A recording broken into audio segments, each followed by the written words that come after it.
ও মা, মা খিদে লাগছে, 3 দিন তামাক খাইনি। তুমি মানে বাড়ি কাম করিয়া পচা যে মই লইয়া ভাতগুলো মা, কয়দিন খাইতে ভাল লাগ? খাওয়ার কি আছে দাও মা, খিদে লাগছে অনেক মা, খামু কি দাও? তোরে ছোড়ো তুই তোর বাপে মরে গেছে এই মানের বাড়ি কাম করিয়া। এই তো বাবা 5-10টা টাকা দেয় বাবা, হেতে কি হয় কও? ওর খাইয়েটাই থুইয়ে দেয় হেয়ে লইয়ে। বাবা মুড়ে তো কতদিন না খাওয়া দেও, আমি যে সুগাই টুগাই কি হয়ে গেছে বাবা, কি করবো কও? তাহলে হেরা গরুর গোস্ত রান্ধে না? গরুর গোস্ত মুরগিও রান্ধে না, খালি তুমি পচা দুটো ভাত লইও, একই খাওয়া যায় ক মা?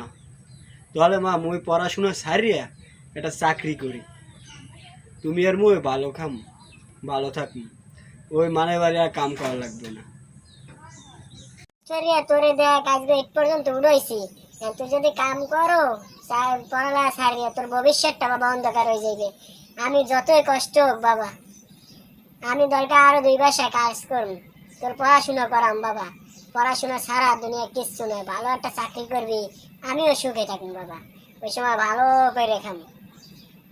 আর আমার এই সিরে সিরে শার্ট গেঞ্জি এই পরে আডি মা, খুব ক্ষুধা পাইছে মা, দুটো খাওয়ান দেও মা।